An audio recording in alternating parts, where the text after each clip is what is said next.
Hi everyone, myself Ritik.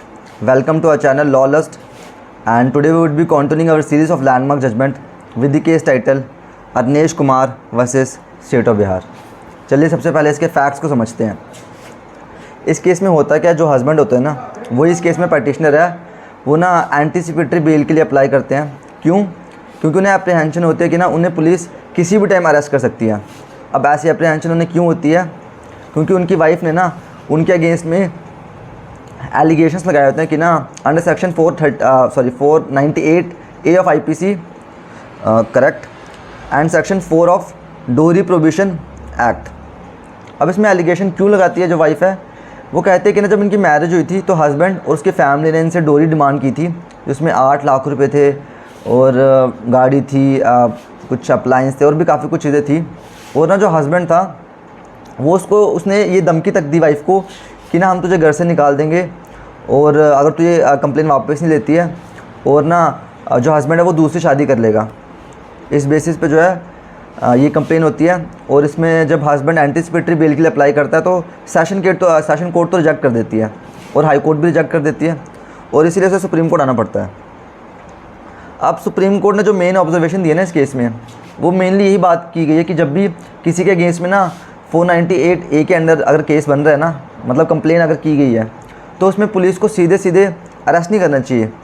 पहले जो section 41 है ना, उसमें जो पॉइंट्स दिए गए हैं उन्हें फॉलो किया जाना चाहिए। क्योंकि जो ये 498 ए का जो केस है ना, इसमें ये भले कॉग्निजेबल ऑफेंस है, पर इसमें मैक्सिमम पनिशमेंट जो है 7 से कम है।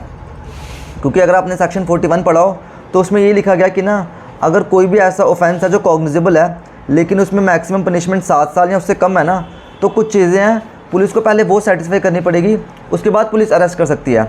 जैसे कि अगर हमने उस पर्सन को अरेस्ट नहीं किया तो वो फर्दर ऑफेंस कमिट कर सकता है, वो इन्वेस्टिगेशन में रुकावट डाल सकता है, और भी ऐसी काफ़ी चीज़ें हैं जो पुलिस पहले सेटिस्फाई करेगी, उसके बाद ही वो उस पर्सन को अरेस्ट कर सकती है। और सेक्शन 498 ए में भी यही है, क्योंकि भले ये कॉग्निजेबल ऑफेंस है लेकिन इसमें मैक्सिमम पनिशमेंट जो है 3 साल की है। और ऑब्जर्वेशन में भी कोर्ट एक तो कुछ गाइडलाइंस इशू करती है, साथ में कोर्ट डाटा भी दिखाती है, जिसमें ये लिखा होता है कि ना जब भी मान के चलो 100 केस आते हैं हमारे पास ये सेक्शन 498 ए के रिलेटेड, तो उसमें 93% जो केसेस हैं इनमें चार्जशीट तो फाइल होती है, लेकिन जो कन्विक्शन रेट है वो 15% है। इससे ये पता चल रहा है कि जो बाकी के जो केसेस होते हैं वो फॉल्स होते हैं। तो इसमें जो अक्यूज़ड है या जो हस्बैंड है, इसके पास भी तो कुछ रेमेडीज होनी चाहिए। तो गाइडलाइंस में कोर्ट ने उसी की बात की है। पहले तो इसमें कोर्ट ये बोलती है कि ना जब भी पुलिस के पास कोई ऐसी कंप्लेन आती है ना, तो पुलिस को ऑटोमेटिकली अरेस्ट नहीं करना चाहिए।